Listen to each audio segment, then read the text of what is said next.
Yo, gracias a mi ignorancia, porque yo no había viajado, sino lo más lejos que había ido era el Ecuador. No había estado en un país de habla inglesa. Y gracias a ello, pues ignoré ese resto de cosas y me eché al agua. Quizás si hubiera tenido la visión más clara, hubiera hecho más énfasis en estudiar inglés. No lo hice tanto. Y yo llegué aquí de 31 años. Claro, yo tomé el avión, ¿sí? Y entonces yo dije, no, pues me voy a preparar. Y empecé a ver las películas en inglés. Lógicamente no entendí nada. Y lo más chistoso era tratarme de meter todo el idioma inglés viendo películas en un trayecto de, sí, en un trayecto de, no sé, 36 horas, no sé. Fue muy, pues fue muy interesante y lógicamente no aprendí nada. Bienvenidos a Crónicas Migrantes. Soy Brigitte Trujillo.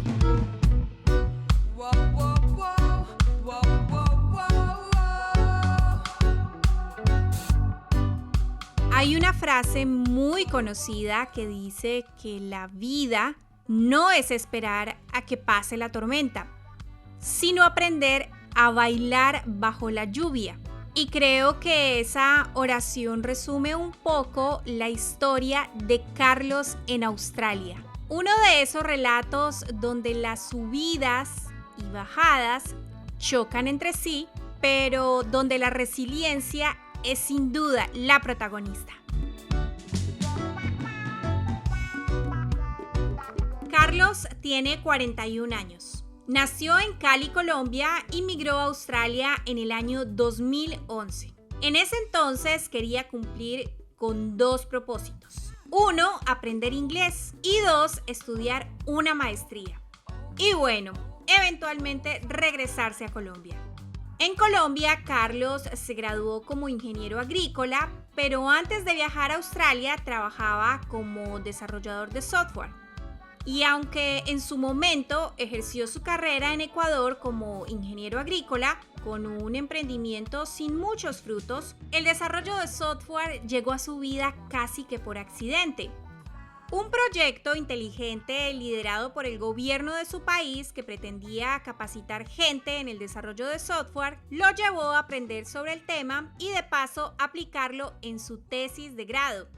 Tiempo después se graduó como ingeniero agrícola, pero el desarrollo de software le interesó tanto que empezó a inclinarse por esa área. Y aún teniendo un trabajo estable que además disfrutaba, también soñaba con escalar en su empresa y pensó que si aprendía a hablar inglés podría lograr su objetivo. Se me ocurrió de que de pronto algo que me iba a permitir moverme en muchos ambientes sería tener otro idioma. Y pues en Colombia el otro idioma es el inglés, básicamente. Es algo que se conoce y que da una gran ventaja, diría yo, en un país como Colombia. Entonces yo tuve la idea, se me ocurrió y dije, bueno, digamos que puede ser una muy buena, digamos, ventaja profesional saber otro idioma. Y entonces, digamos que dije, bueno, puedo aprender otro idioma en otro país. Y se me ocurrió Australia, pues porque permiten trabajar las 20 horas. Entonces, digamos, esa fue digamos, el punto por el cual decidí venir acá. Es cierto, Australia también atrae por sus posibilidades migratorias. Una de ellas es poder aplicar a una visa de estudiante que además de ayudarnos a cumplir propósitos académicos, nos permite trabajar legalmente hasta 40 horas quincenales. Es por eso que, al verlo como una alternativa, Carlos no dudó y se arriesgó. Uno mira los planes, uno coloca unas prioridades. Bueno, a mi parecer era como le estaban dando mucha propaganda, diría yo, al cuento de Australia y de viajar y aprender inglés. Entonces conocí a una persona y ella me explicó cosas y ya. Y yo dije, bueno, arranquemos, porque básicamente esas decisiones hay que solo arrojarse. O sea, se vuelve tan complejo y todos los parámetros son tan desconocidos que uno a la final tiene que tomar un riesgo, tratar de minimizar la caída, ¿no? Y saltar. Y ya. Y entonces, digamos que nunca hubiera podido encontrar las razones por las cuales venir acá, pero digamos que sí, fue un salto a la fe, diría yo, un salto de fe. Carlos le apostó a Australia. Entre 3 ciudades se decidió por Melbourne, porque sentía que era la que más se acercaba a lo que quería y además tenía un conocido allí. Entonces aplicó a la visa. Y un día me llaman, salió la visa, se va la otra semana. Entonces eso fue una cosa loca y yo, bueno, listo, hagamos. Renuncié y fui muy afortunado porque mi jefe anterior me llamó para hacer un proyecto. Entonces tenía una semana libre y esa semana libre la trabajé y me pagaron. Entonces tenía más plata para venir.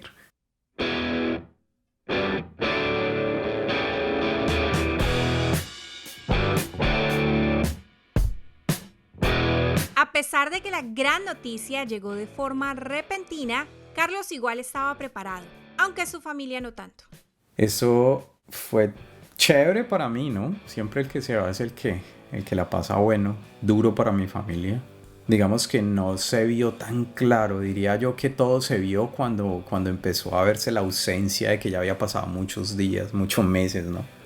No, nada, estaba yo, me llamaron, salió la visa, renuncié, terminé el trabajo, me contrataron del otro y yo siempre he estado listo, o sea, yo no tengo, digamos, una maleta gigante, no, siempre en la misma maleta y nada, empaqué las cosas y me acuerdo mucho que mi mamá le dijo a mi hermana, ve, tu hermano se va para Australia como 5 días antes de irme y era como todos, ups, y mi otro hermano estaba viviendo en otro país y ella le dijo también a él estaba en Ecuador y entonces mi mamá le decía a ellos y no, nada, suerte, y pues yo me despedí y yo dije, bueno, nada, nos vemos en 8 meses. Que esa es otra de las historias que a uno le cuentan, que le dicen que va a aprender inglés en 8 meses y pues, no sé, habrá personas que lo hayan hecho, yo no, y por lo menos con los que he hablado no lo han hecho, y los amigos de ellos tampoco. Entonces, en conclusión, no he conocido a alguien que haya salido bilingüe en 8 meses. O lógicamente desde el nivel donde yo estaba, que mi nivel de inglés era un básico, diría yo. O sea, en conclusión no podía entablar una conversación con nadie. Incluso con ese inglés básico, como lo llama Carlos, la aventura comenzó. Y a bordo trajo consigo uno que otro choque con el idioma.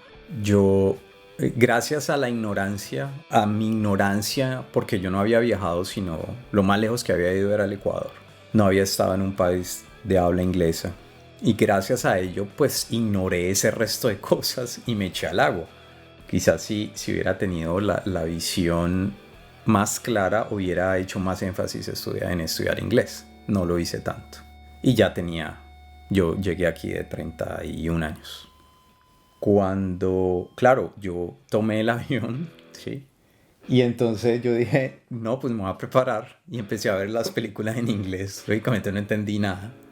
Y lo más chistoso era tratarme de meter todo el idioma inglés viendo películas en un trayecto de, no sé, 36 horas, no sé. Fue muy interesante y lógicamente no aprendí nada.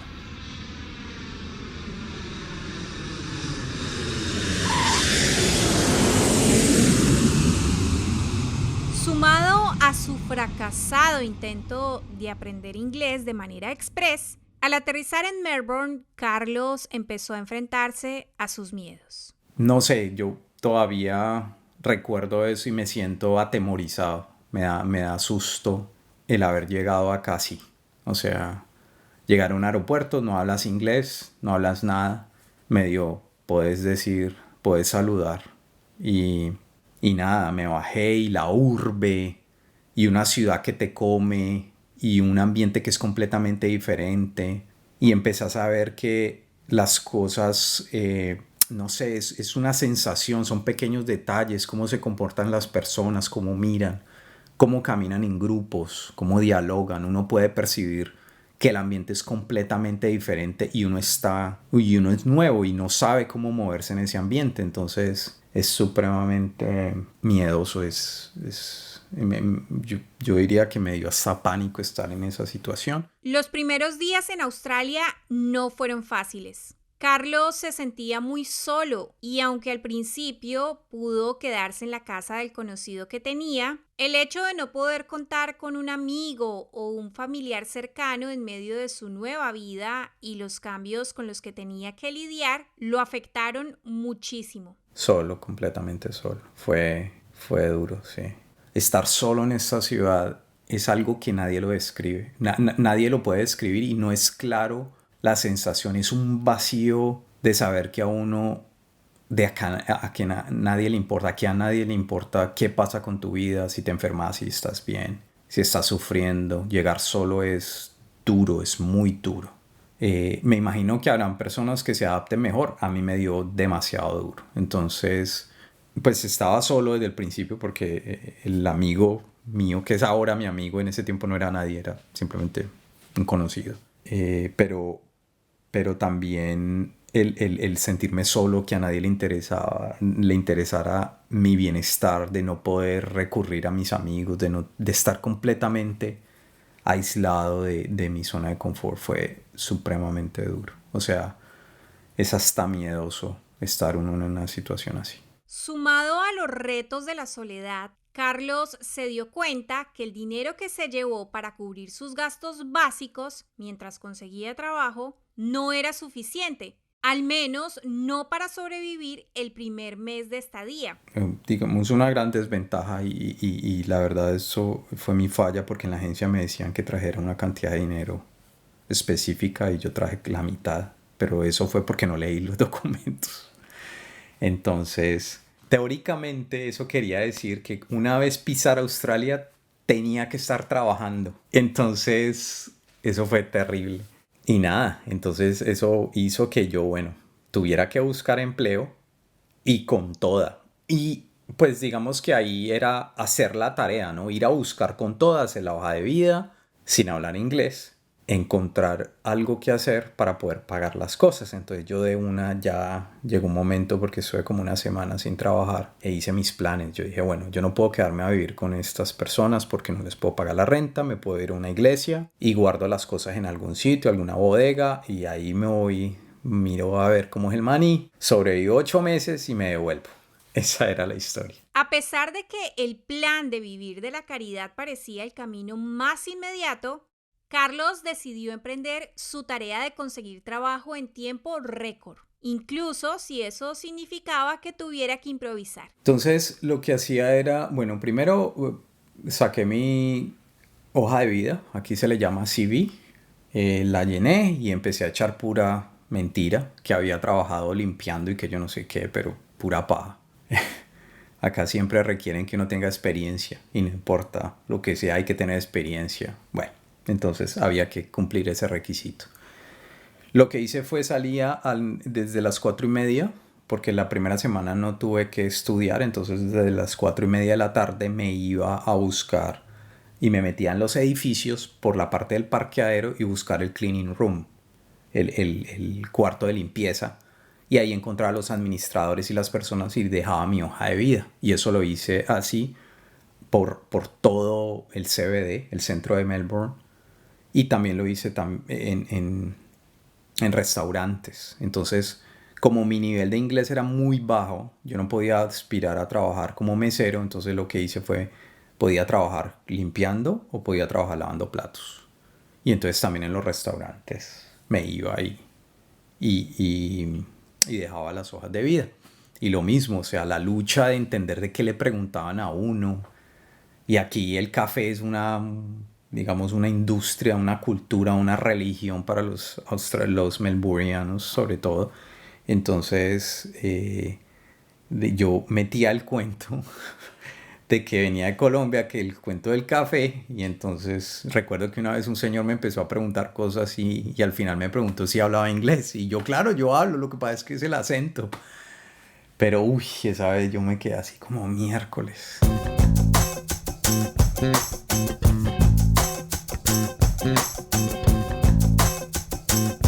Pese a lo compleja que se estaba volviendo la búsqueda, las buenas energías terminaron alineándose y los ángeles empezaron a aparecer en el camino. Las personas con las que estaban viviendo, muy amables ellas, eran dos amigas. Una de ellas era una fisioterapeuta, estaba dándole un masaje a un cliente, y entonces yo ya salía para irme a buscar empleo y le dije, entonces me despedí del señor, porque el señor estaba en un cuarto la saludé a ella y le dije, no, me voy a seguir buscando empleo. El señor llegó, yo cerré la puerta, salí y ella me llamó y me dijo que me devolviera, entonces yo me devolví. Y el señor era amigo de un señor de un restaurante en Lygon Street que estaba buscando una persona que lavara platos y me mandaron para allá. Y entonces yo me fui súper contento, me hicieron la prueba y era lavar unas ollitas ahí. Y salí súper feliz del sitio. Y yo dije, no, ¿por qué la gente llora con lo del dishwasher, que era el lavaplatos, pues, el kitchen hand?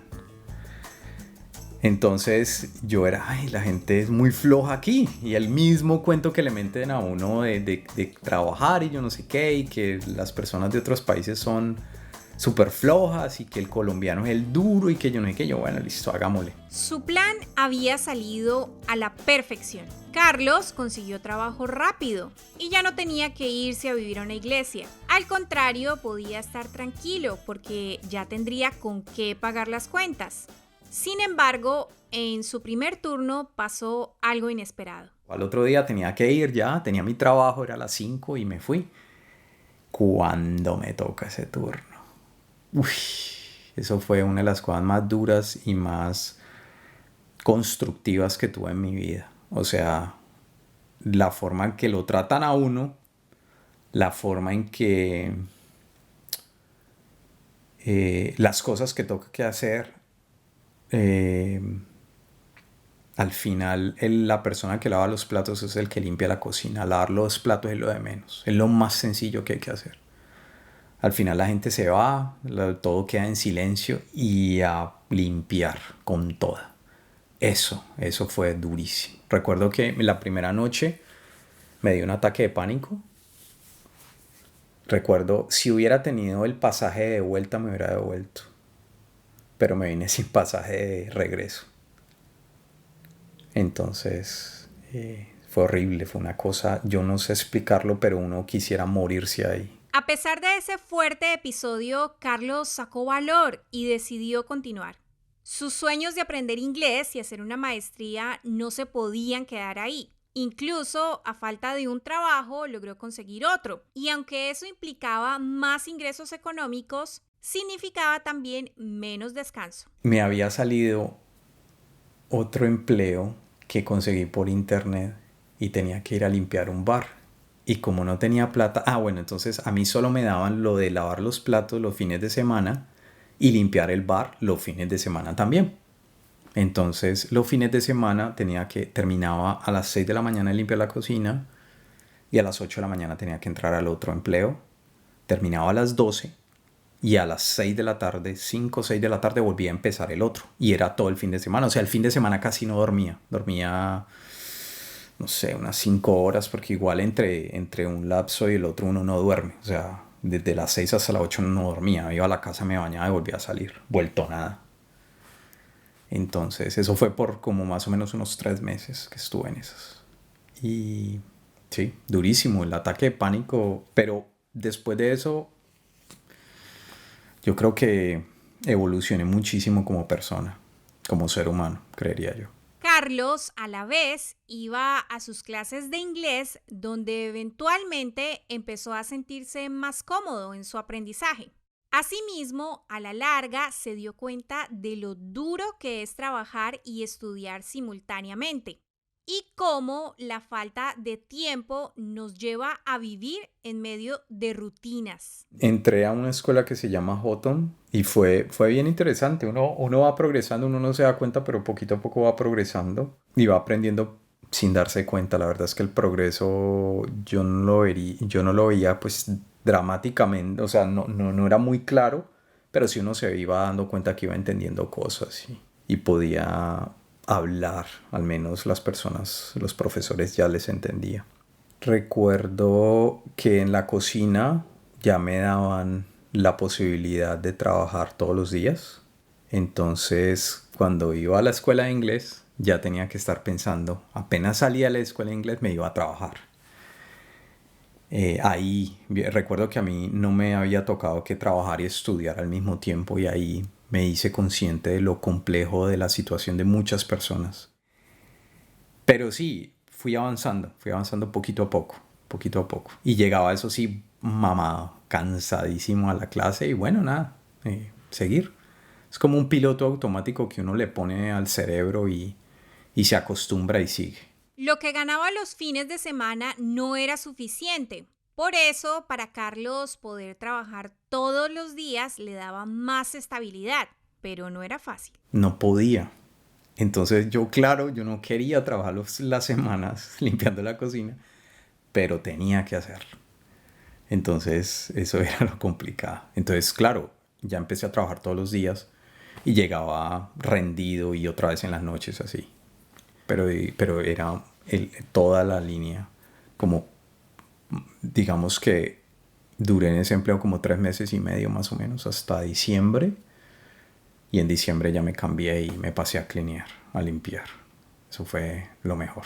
Si bien Carlos estaba enfocado en ahorrar para lograr extender su visa y así continuar con su sueño de estudiar una maestría, estaba tan ocupado que no había espacio para distraerse y hacer algo diferente a trabajar. Llega un punto, creo que eso es una característica de todos los humanos, y lo que decía, uno pone el cerebro en piloto automático. Uno no piensa mucho, no razona. Por lo menos en mi caso yo no era bueno para mí.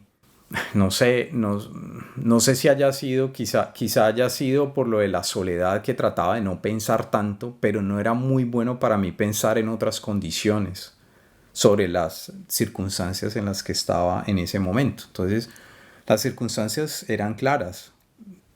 Tenía que trabajar de esa forma para poder sobrevivir. Necesitaba ahorrar, porque después de los 3 meses me di cuenta que yo no iba a aprender inglés en 8 meses. Entonces yo dije, bueno, necesito ahorrar para extender la visa. Entonces, digamos que las condiciones me obligaban a que trabajara con toda. Y ya, entonces era completamente, eso se llama como, sí, bloquear todas esos sentimientos y esas características que a uno lo hacen humano y seguir adelante. O sea, yo no recuerdo en ese espacio, sobre todo en los primeros 6 meses, haberme sentado a decir cómo puedo disfrutar de la vida. No, o sea, tenía un objetivo, tenía unas circunstancias que tenía que, digamos, manejar, y con esas características tenía que seguir el plan que tenía. Entonces, yo creo que eso es algo que me ayudó muchísimo, porque si no, yo lo que sentía, y es una de las características raras, digamos no características, sino como un patrón que sentía, era por ejemplo el domingo, que a veces en las noches, por ejemplo, que ya estaba limpiando, entonces lo tenía libre, porque el sábado también limpiaba. El domingo, cuando ya no estaba en la cocina, me quedaba para cocinar, para ver cosas, ¿sí? Y ese día me deprimía. Era muy raro.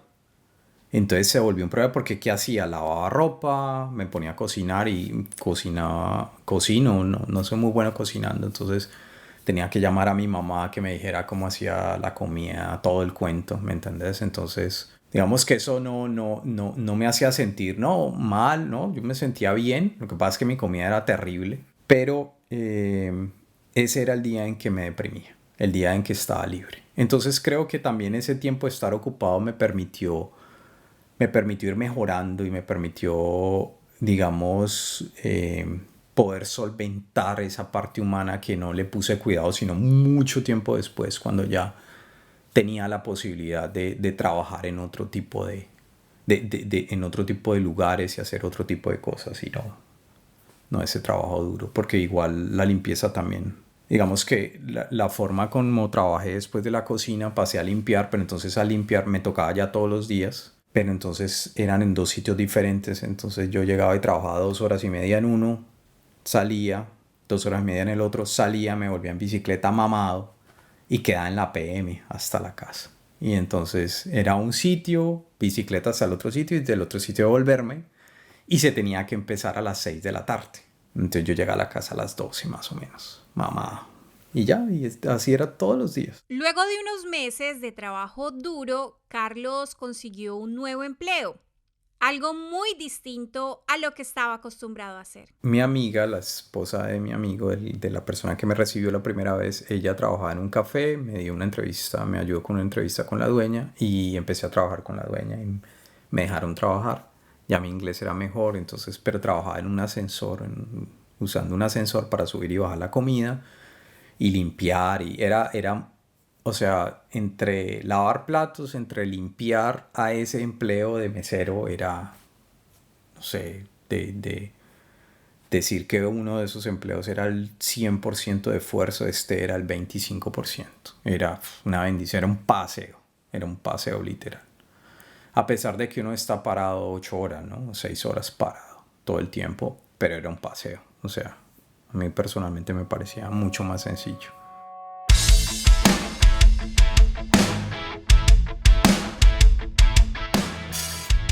Este nuevo giro también fue la fuente de muchos cambios en su vida.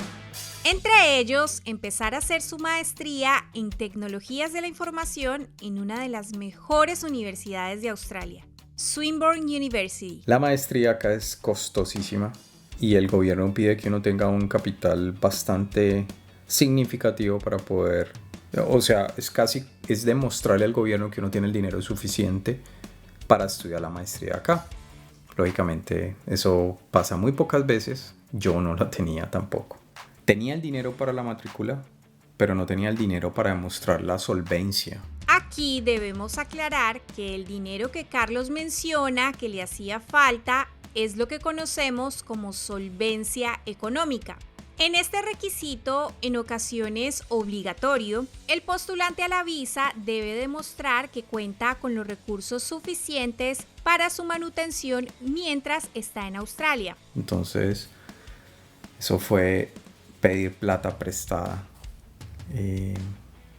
Fue una angustia demostrar ese dinero.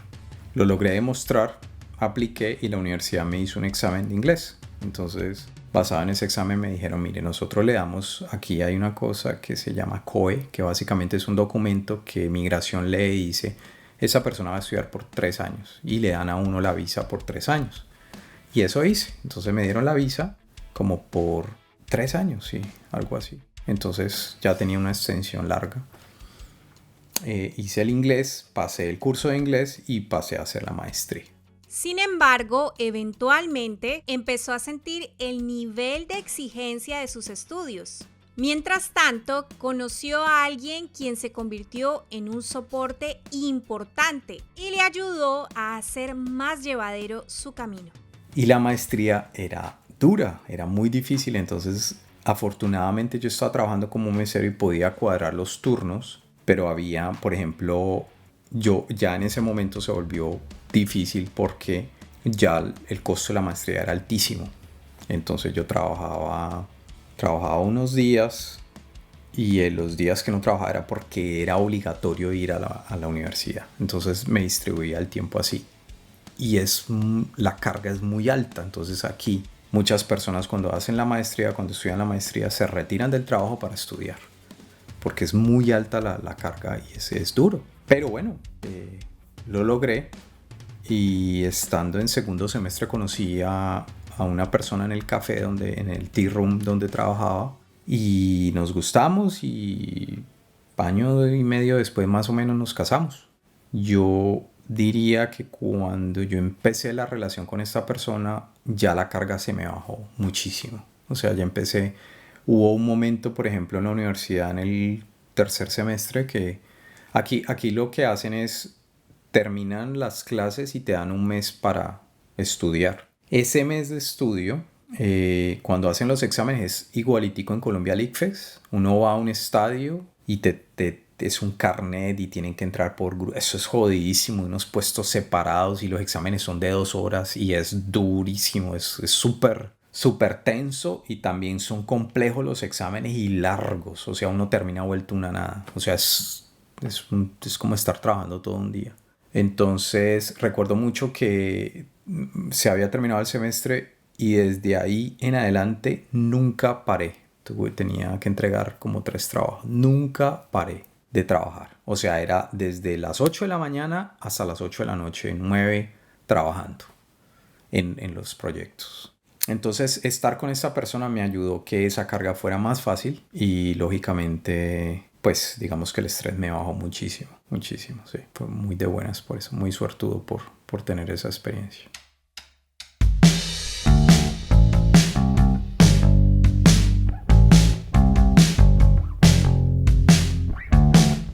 Pasaron 4 años, 2 de ellos en el posgrado, para que Carlos hiciera realidad otro de sus sueños, obtener el título de su maestría. A pesar de que la carga académica era muy alta, yo lo disfruté tanto, pero era más porque siempre había soñado, siempre veía en las series norteamericanas cuando aparecía el profesor y dictaba una clase a los alumnos y el profesor estaba como en un estante, en un podio, y los alumnos estaban regados hacia arriba, esas lecturas.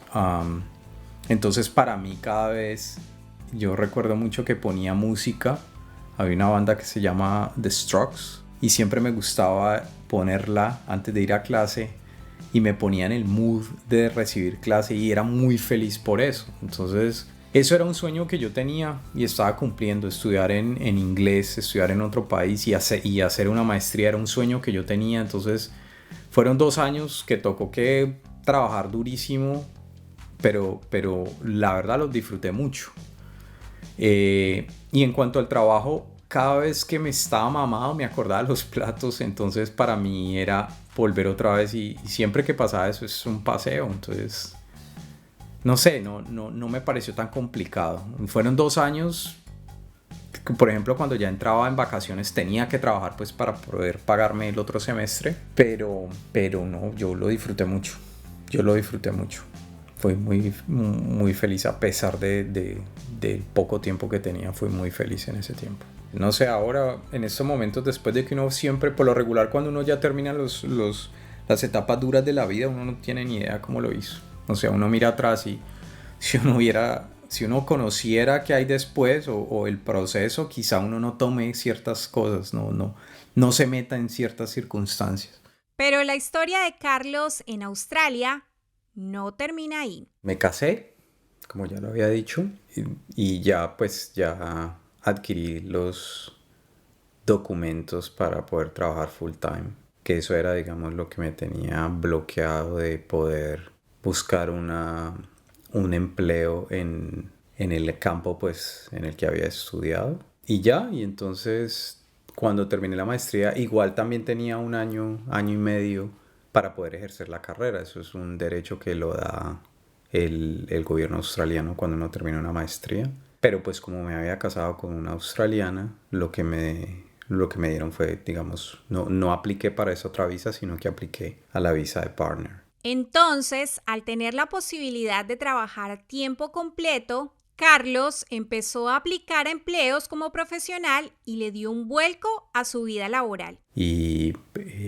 digamos que mi proceso estuve de lavaplatos, después estuve limpiando, después estuve trabajando de mesero, después volví a lavaplatos en un mejor restaurante.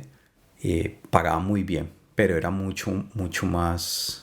Digamos, yo había trabajado ahí antes, pero ahora tomaba un turno diferente, que era como de 8 de la mañana a 5 de la tarde, entonces yo no tenía que cerrar la cocina. Y era muy bueno, entonces sí pagaban bien, entonces con eso me pagué también la maestría. Después de eso terminé la maestría, apliqué un trabajo de desarrollador, quedé, y esa fue la transición. Pero la razón por la cual yo no había aplicado antes era porque no tenía los papeles para hacerlo. O sea, eso es como el punto crucial de las personas aquí. Si no tienes los derechos completos para poder aplicar o para poder trabajar full time, nadie te va a dar eso. Con el paso del tiempo, la vida de Carlos en Australia comenzó a tomar otra forma. Trabajaba en lo que le gustaba, compartía sus días junto a su esposa. Aparte, volvió a reunirse con su familia en Colombia después de 4 años sin verlos.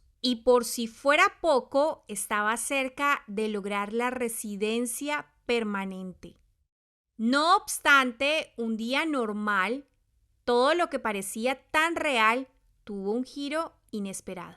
las etapas cuando uno tiene una visa temporal, una visa de partner con alguien, primero siguen 2 años de una visa temporal y de ahí uno sí puede aplicar a la PR, que es la Permanent Resident. Faltando 2 meses para aplicar, me llegó el requerimiento, pues a uno le llegan, faltando 2 meses le llega una carta y el gobierno le dice a uno que uno ya puede aplicar. Porque ellos lo que tratan digamos, de asegurarse es de que uno tenga una relación legítima.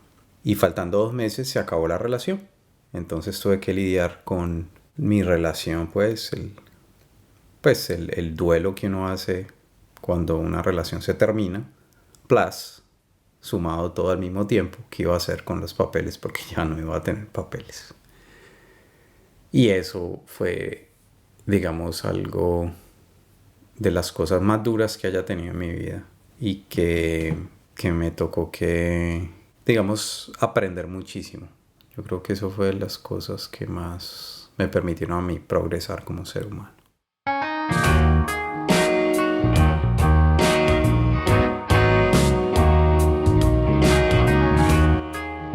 Así es, ese drástico y doloroso cambio no solo puso a Carlos en una situación difícil de manejar, sino que también lo dejó en una especie de limbo en su situación migratoria. Era una relación genuina.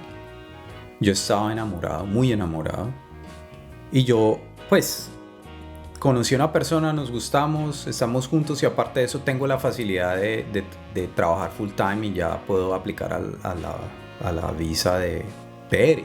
Y ya cuando le dan esa PR, que es la Permanent Resident, ya uno puede, digamos, si se le acabó la relación o algo así, ya no importa, porque uno ya tiene la visa. Pero en mi caso, igual yo tenía, o sea, era una relación genuina, yo no estaba mirando eso, pero se me cayó todo y ese espacio en el que tenía, pues que prácticamente quedé en el aire. Sin duda, una de las lecciones más contundentes que deja la experiencia de migrar está relacionada con volver a empezar. De un día para otro, Carlos tuvo que hacer eso, encarar su separación y al mismo tiempo buscar otro camino para quedarse en Australia. Y una de las opciones a las que acudió fue aplicar a la residencia de manera individual.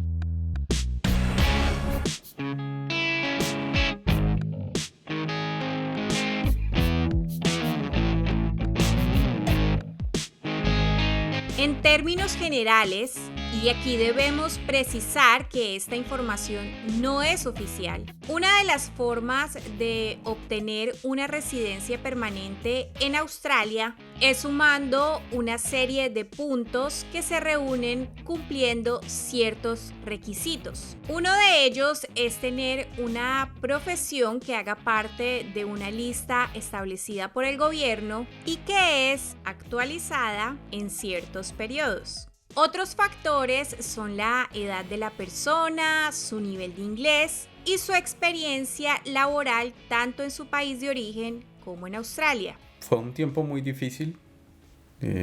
Fue de encontrarme, mirar alternativas, de empezar a hacer los papeles por mi cuenta. Y eso es un proceso larguísimo. Yo soy ingeniero agrícola y para aplicar aquí en Australia como ingeniero de sistemas, yo tenía que mostrar toda mi experiencia laboral para que el gobierno me reconociera como ingeniero de sistemas o como desarrollador de software. Realmente apliqué como desarrollador de software. Entonces, para poder hacer eso tenía que mostrar toda la historia laboral mía en Colombia. Y por supuesto era un elemento, términos, tenía que hablar con una persona a distancia, esperar a que un señor llegara de sus vacaciones para que me firmara un documento diciendo que yo había trabajado allá. Eso fue una locura, un dolor de cabeza. Adicional a eso, Carlos tenía que demostrar su nivel de inglés presentando un examen como el IELTS o el PTE, donde debía sacar un puntaje mínimo de 7 en todas las bandas: listening, writing, speaking y reading. Pero esto también se convirtió en un dolor de cabeza, pues aunque su nivel era excelente, sus habilidades en writing o escritura no le alcanzaban para obtener los puntos que necesitaba. Esto lo frustró muchísimo. Además, empezó a afectar sus batallas internas y el dolor que sentía al separarse de su esposa. Uno tiene que tener inglés, entonces lo que hice fue primero salir de lo de la carrera. Y pues eso es duro, es bien complicado y tenía que escribirle a personas y a empresas que ya hace rato yo no tenía contacto y ya. Es un papel, entonces apliqué con eso y después de luchar lo saqué y después era a sacar lo del inglés. Entonces se me acabó la relación y de ahí siguió, digamos que yo mientras hacía el duelo miraba cómo hacía para quedarme acá en Australia porque realmente quería quedarme. Ya habían pasado desde que había llegado más o menos unos 6 años. Y ya uno se adapta, uno crea una nueva vida, tenía muchas cosas ya acá, digamos mi empleo y estaba muy contento, estoy muy contento con mi empleo, entonces pues era luchar y tratar de quedarme acá. Entonces bueno, nada, empecé el proceso de aplicar, de tratar de sacar el examen de inglés, estuve muy cerca, una vez fallé por 2 puntos en el PTE, o sea, hay 2 exámenes, se hacía el IELTS y el PTE. El IELTS lo de siempre, el 6.5 de writing y no pude llegar a conseguir el 7. Muchas veces, no sé, me parecía que escribía más o menos decente, pero obviamente el nivel al 7 creería yo que es bastante complejo y se vuelve más difícil. Y el PTE, que es otra alternativa, lo hice varias veces y siempre eran unas fallas muy pequeñas, entonces...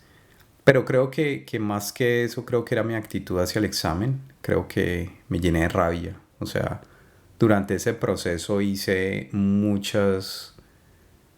digamos, mucho trabajo de sanación porque digamos que tener que enfrentarme contra el examen y la frustración de no pasarlo y estar en esa situación y saber que 2 meses después, 2 meses hubiera esperado y podría haber tenido los papeles sin problemas y saber que estaba en una relación donde yo era, pues, digamos que no era 100% feliz, era feliz, pero pues se tenía problemas, pero yo nunca esperé esa reacción o esa situación y para mí fue más que cualquier cosa, fue una traición. O sea, yo me sentí completamente traicionado y aparte de eso desencadenó muchas cosas de mi niñez. A pesar de que no se detuvo e invirtió tiempo y dinero para lograr su puntaje de inglés, Carlos no logró su meta.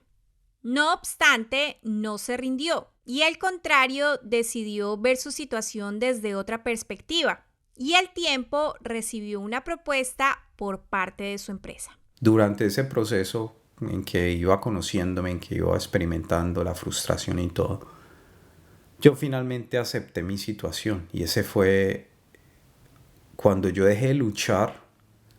Es bien interesante, pero digamos que yo acepté que estaba en esa situación, yo acepté que así se habían dado las cosas y que era mi decisión si seguía luchando contra la corriente o aceptaba la situación y tomaba lo mejor y salía adelante. Y eso fue el cambio total. Entonces, resulta que yo en la empresa donde estaba trabajando, que aún estoy trabajando allá, es una muy buena empresa, es una multinacional. Ellos cuando se terminó mi relación, ellos me ofrecieron sponsor. Me dijeron que podíamos hacer un sponsor. Yo les dije que no, porque yo no quería quedar ligado a la empresa. Mi visión era muy diferente. Yo decía, trabajo en esta empresa 1 año y me voy. Mientras tanto, Carlos se enfrentaba a la presión de su separación, ya que su esposa quería empezar una nueva vida. Y ya las cosas con mi expareja se tornaron mucho más complejas porque digamos que ya esta persona me dijo, bueno, no, yo ya quiero establecer mi vida con otra persona y todo el cuento. Entonces yo dije en el momento en que ella, porque yo seguía con los papeles, acá para uno separarse tiene que demostrar que estuvo 1 año viviendo en un sitio separado. O sea, si no, uno no, digamos que no es aceptado. Cuando ella me dijo eso, yo asumí, yo dije, en el momento en que ella consiga una persona, mi vida va a ser doblemente más infierno, entonces yo tengo que moverme. Y ahí fue cuando yo dije, bueno, la empresa me ofreció esto, vamos a empezar el proceso. Y ahí empezó otro calvario. En definitiva, Carlos optó por aceptar la oferta de su empresa. En esta parte hay que explicar que en Australia el sponsor o patrocinio, a grandes rasgos, significa que una empresa local postula a un empleado extranjero cuya carrera está en la lista de profesiones que Australia necesita a una visa temporal o permanente. Hay diferentes tipos de visa en esta categoría. En el caso específico de Carlos, si la visa a la que él aplicaba se aprobaba, no solo aseguraba su trabajo en la compañía, al menos por unos años, sino también su residencia permanente. Entonces yo acepté la ayuda de la empresa y decía que comenzó otro, digamos, un inconveniente también. Y creo yo que dentro de todo eso la idea, o por lo menos eso es lo que yo veo en la vida, la idea de lo que me estaba sucediendo es que yo aprendiera algo. Y yo lo vine a aprender cuando hice la paz con eso. Y lo digo porque cuando la empresa me ofreció eso, bueno, yo no dije que no tampoco, pero yo dije, bueno, yo les comento. Y después yo volví y les dije, no, listo, hágale, ayúdeme pues con esta vuelta. Todo comenzó bien. Sin embargo, el caso de Carlos era muy complejo. Empezando porque la compañía, al ser una multinacional, debía justificar un montón de elementos que al final podían afectar el proceso. Sumado a eso, el agente migratorio en el que Carlos se apoyó aparentemente no contaba con mucha experiencia y dentro de la empresa no había claridad de cómo actuar. Luego, esto hizo que todo se alargara y que al contrario, el estrés y la incertidumbre aumentaran cada día. Entonces, con la persona con la que estaba haciendo el proceso de migración, todo se volvió un problema, porque básicamente había unos requerimientos muy específicos que requería para que una empresa sponsoreara a un individuo. Y era un envío de emails para todo lado, vaya, reciba, devuelva, rechace. Eso fue como por año y medio. O sea, eso fue tremendo. O sea, era una frustración. Era un mes donde yo ya me iba para la casa súper feliz, ya por fin voy a aplicar y después a la otra semana que no, que eso no me sirve, se reunían. No, eso fue impresionante. Eso fue por año y medio. Era lo mismo. Yo esperaba 2 meses y hablaba con el man, con la persona de financiera y le preguntaba cómo va el proceso y me decía, no me han enviado nada. Y hablaba con la gente y la gente me decía, no, es que yo les envié y estoy esperando eso. Y todo el tiempo fue ese sufrimiento. En medio de tanto caos, Carlos no solo contaba con el apoyo de sus amigos, su familia en Australia, sino que también se cruzó con algo de luz en el camino. Estaba viviendo con unos amigos, Manu y Joana. Ellos fueron como las personas la familia que me ayudó a salir como con la que pude hacer el proceso de luto de mi relación. Y ellos estuvieron muy cerca de mí y fueron un apoyo incondicional y es algo que siempre les agradeceré. Cuando estaba ahí, una vez me fui para la City, ellos se habían ido de viaje y yo me fui para la ciudad, estaba aburrido y eran como las 9 de la noche y yo me voy y yo no sé bailar. Entonces yo quería aprender a bailar y me fui a un bar. Entonces esa noche que me fui fue muy raro y eso es una de las cosas que yo cuento en mi vida. Me han pasado muchísimas cosas en la vida donde yo veo completamente difícil las casualidades y esa es una. Entonces fui a la ciudad, me fui a un bar, vi a un man bailando y le dije, hey, bailas bacanísimo, ¿cómo haces? Y el man no me dijo nada, sino que me llevó donde 2 de las amigas del man y me las presentó. Y esas viejas bacanísimas, entonces pues nos pusimos a bailar, pero digamos que yo me hubiera podido quedar ahí esa noche, pero yo no iba en plan de levante ni nada. Realmente me sentía como que estaba aburrido, pero me sentía contento, pero al mismo tiempo no quería tampoco entablar relación con nadie. Entonces fui a la estación, salí como a la 1 de la mañana, algo así, y por cosas de la vida vi a alguien Y recuerdo mucho que al frente mío se hicieron unas personas que estaban en una despedida de soltera y eran hablándome y que veo, usted parecía al man que estaba bailando, que es un latino. Y entonces yo... Y esa noche pues a lo diagonal mío había una persona y nada, la vi, la reconocí, era como colombiana. Entonces le pregunté si hablaba español y ya me dijo que sí, pero yo ya me iba a bajar del tren, entonces hablamos como 5 minutos, conversamos y yo le dije, listo, dame el teléfono la invité a tomarse un café y entonces le dije, dame tu teléfono. Bueno. Entonces me lo dio y nos fuimos. Y la otra semana pues la llamé, salimos y de ahí empezamos a salir juntos. Y esa historia la cuento porque durante el proceso en el que yo estaba con la empresa y estaba como la ida y la vuelta de recibir eso, esta persona se volvió muy importante en mi vida. Y aunque eran días difíciles sin algo concreto sobre su futuro en Australia, el hecho de que Carlos hubiera conocido a quien es hoy su novia fue algo muy importante, pues en ella encontró apoyo y de paso los planes pasaron a ser de ambos.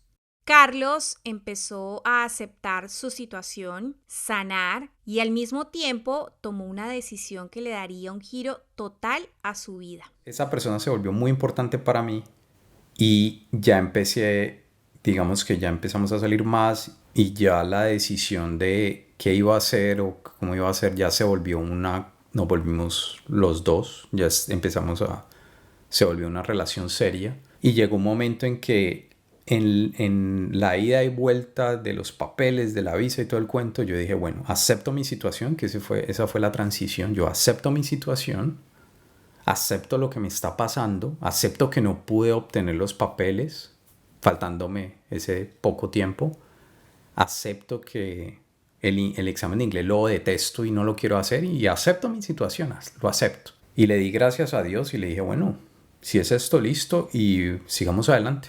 Entonces decidimos irnos para España. Entonces hablé con la empresa me dijo, listo, yo lo muevo para España. Y yo hice los papeles, me tomé unos papeles carísimos que son unas huellas digitales que toman y lo verifican en todo el país y eso se demora como 15 días, una semana, 15 días, no recuerdo bien, pero tiene que uno tomarse las huellas y todo el money. Entonces pasó eso y en ese trayecto, en ese proceso, a ella se le acababa la visa. Entonces decidimos, bueno, entonces lo más seguro es que nos vamos para España, no renueves la visa tuya aquí en Australia, solo devuélvete y nos vemos en España. Y ese era el plan y yo, bueno, listo. Y yo ya lo sentía en mi corazón, o sea, yo ya decía, bueno, me dolía mucho Australia, debe ser muy duro dejarlo, pero bueno, adelante, como es el money en Europa, ¿sí? Y lo acepté. Pero entonces nosotros dijimos, bueno, nos vemos en España. Eso fue el año 2018. Esta persona se fue para Colombia y yo decía, bueno, más o menos yo estar en España eso de julio, agosto. Eso va a ser rapidito, me trasladan de la empresa y voy a trabajar allá y bueno, y hágale aplicar y mirar a ver si consigo la visa europea y ahí pillo. Miro cómo hago para quedarme allá. Entonces, durante ese tiempo que yo estuve sin esa persona, yo empecé a hacer un proceso también de sanación. O sea, yo acepté mi situación y hice un proceso de sanación muy profundo de cosas que tenía de la niñez. Escribir, hablar, bueno, muchas cosas. A pesar de que Carlos estaba a pocos días de aplicar a la visa española, algo increíble pasó. Yo iba caminando en la calle, un día normal, estaba en la ciudad, acá yo trabajo en el centro de la ciudad, CBD, y me encontré con una persona que ella trabaja como agente migratorio, pero más agente de estudios. Ella ya me había ayudado porque yo entré a Swinburne por ella, una persona increíble. Y hablamos y yo le dije, te tengo que contar, tomémonos un café, hablemos cháchara y yo te echo mi rollo. No te imaginas las historias que me han pasado. Entonces nos reímos y nos vimos en la noche y así pasó. Yo le conté, mira esto, mira lo otro, mira que yo no sé qué. Y ella me dijo, o sea, sacó el teléfono, me dijo, llámate a este man que es un abogado. Y mi historia es como la tuya. A mí me ha pasado sin número de cosas y mi abogado incluso me dijo que yo era re de malas porque me había pasado esto. Y entonces me dijo en ese momento, me dijo, llámalo y le preguntas a ver cómo lo ves. Y aunque había quemado casi todos los cartuchos para quedarse en Australia y a la vez el tiempo se agotaba, Carlos quiso darse una última oportunidad y días después acordó una cita con el abogado que le recomendó su amiga. Cuando yo hablé con el abogado, en 3 meses él me hizo todo el proceso. Y el abogado me dijo, me explicó las figuras, que eso es exactamente lo que pasa con la mayoría de multinacionales aquí en Australia, que eso no tiene ningún problema.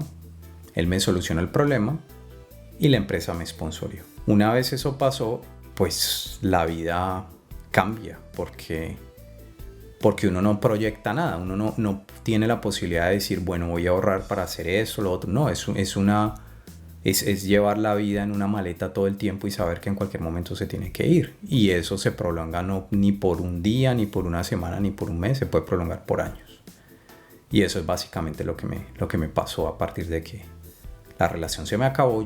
Mi vida empezó a irse en una maleta. Pese a que fue un proceso que tomó tiempo porque entre el abogado y los representantes de la compañía debían compartir varios documentos indispensables, en cuestión de meses Carlos logró aplicar a la visa de sponsor. Por otro lado, ante esta posibilidad de obtener la residencia permanente, Carlos le propuso a su novia que se regresara a Australia. Yo lo que hice fue ir donde el abogado, apliqué con el sponsor. Entonces lo que hizo esa visa me cubrió.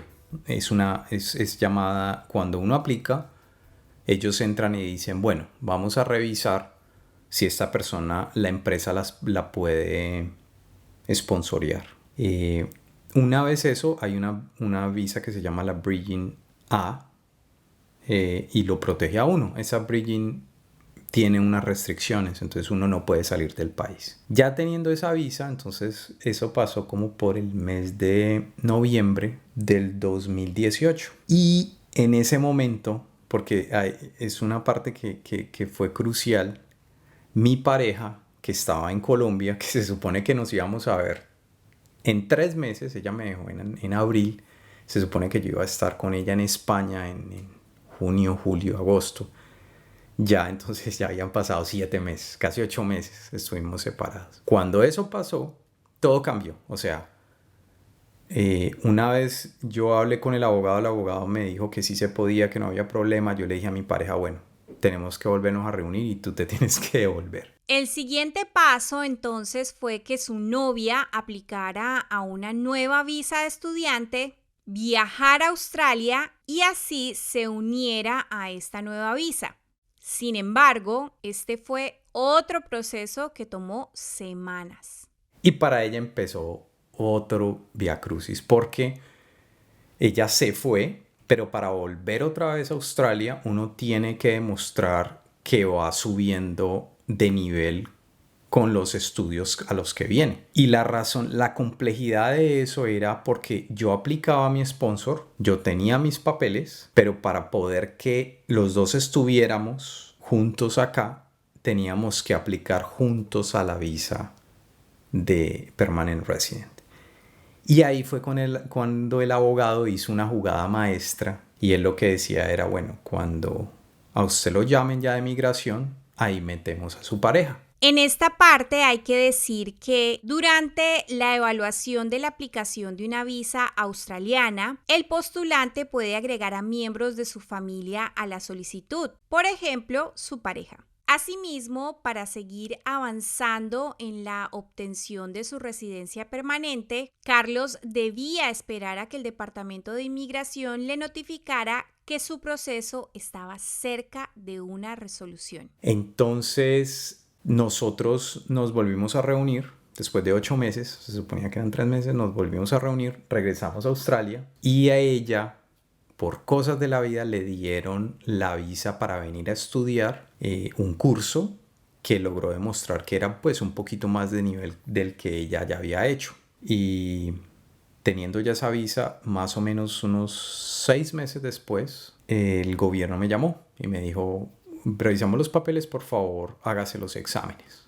Y ahí empezó la tensión más grande, porque cuando el gobierno pide que uno se haga los exámenes, quiere decir que es muy seguro, o sea, yo diría que un 95% de seguridad, un 99% de que ya te van a dar los papeles, porque los exámenes médicos es el último punto donde ellos ya dicen, bueno, esa persona tiene las características, puede ser aceptada. Cuando eso sucedió, mi abogado de una nos llamó y dijo, bueno, este es el momento en que tu pareja puede entrar y vamos a explicar por qué no estaba antes. Entonces, lógicamente, cuando entró mi pareja, yo ya estaba separada. Y nada, sacamos un papeleo y en ese proceso tocaba que demostrar que teníamos una relación de verdad. Y pues las pruebas sobraban, porque incluso el primer año viajamos juntos, teníamos fotos, nos vimos en la familia, volvimos a viajar. O sea, teníamos muchas pruebas de que nuestra relación era legítima. Entonces aplicamos juntos, pero también fue un proceso durísimo, porque hubo un papel en especial que demostraba que nosotros estamos viviendo juntos, que éramos una pareja,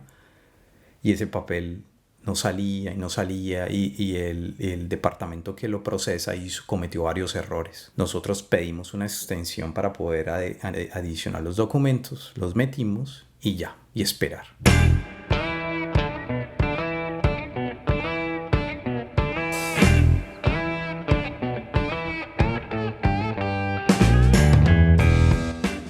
Y como dicen por ahí, hay tiempo para todo, y lo que es nuestro vendrá a nuestras manos en el momento oportuno.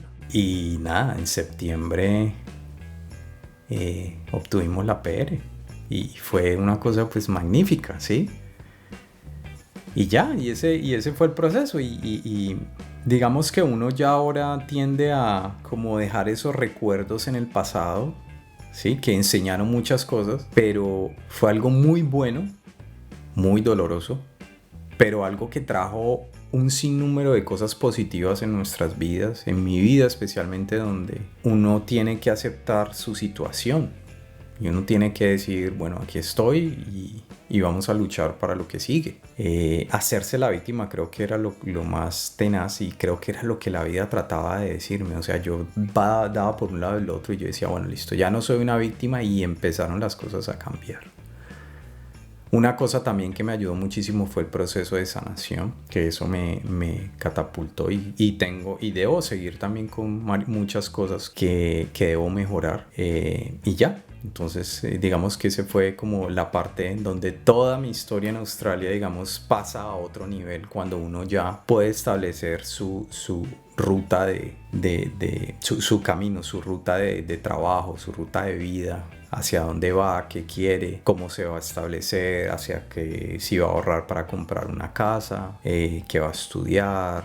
Antes de terminar, Carlos nos deja este consejo. Yo pienso que, a pesar de que hay muchas historias que dicen que uno siga sus sueños y que deje todo y yo no sé qué, a mí me parece que eso es una distorsión de la realidad. Muchas personas vienen con unas expectativas por los aires, y me parece que eso es algo de lo que no me gusta cuando la gente vende los sueños desde Colombia, por ejemplo, desde otros países, que creen que vienen acá y todo es color de rosa. Yo pienso que hay que cumplir, hay que hacer cosas, hay que cumplirlas, pero también hay que estar muy consciente de que siempre uno debe tener varias alternativas. El mejor caso, el peor caso y el caso más probable. Siempre hay que tirar 3 opciones en la vida. Yo creo que uno atrae lo que es. La forma en que yo vine acá, yo creo que conté con algo muy valioso, y era ser muy humilde. Creo que la humildad es fundamental, la honestidad es fundamental para uno salir adelante. Creo que hay elementos que siempre los venden como virtudes y una mano de pendejadas, pero yo creo que la honestidad, la humildad, el respeto son reglas del éxito. No tienen nada que ver son reglas de éxito, deberían de ser implementadas. Si un migrante va a venir acá, tiene que estar muy consciente de que las cosas van a ser un poco complejas, pero también tiene que estar con unas alternativas y no estar recreando como situaciones o creando historias que puede que no sean ciertas, porque lo más seguro es que vaya a sufrir mucho, pero creo que tiene que hacerlo. La inmigración es dura y los migrantes, yo considero a todos los migrantes muy fuertes en sus capacidades, en su fortaleza mental para estar lejos de su zona de confort. Y los que se devuelven yo considero que también son fuertes, y también creo que si alguien decide no quedarse porque no le gustó, tiene todo el derecho de sentirse orgulloso que tuvo la fortaleza de colocarse fuera de su zona de confort y luchar por sus sueños. Y los sueños a veces cambian, hay alternativas, entonces uno se puede quedar y puede ser magnífico, y uno se puede ir y puede encontrar muchas cosas mejores. En agosto, Carlos cumple 10 años en Australia. Además, está a la espera de su ciudadanía y sigue trabajando en la empresa que lo patrocinó. No olvides que todas las historias son bienvenidas en este podcast. Así que si quieres compartir la tuya, puedes escribirnos a mihistoriacm@gmail.com. Crónicas Migrantes es una producción de quien les habla, Brigitte Trujillo. Para conocer información oficial sobre visas e inmigración en Australia, puede ingresar a homeaffairs.gov.au. Gracias por escucharnos.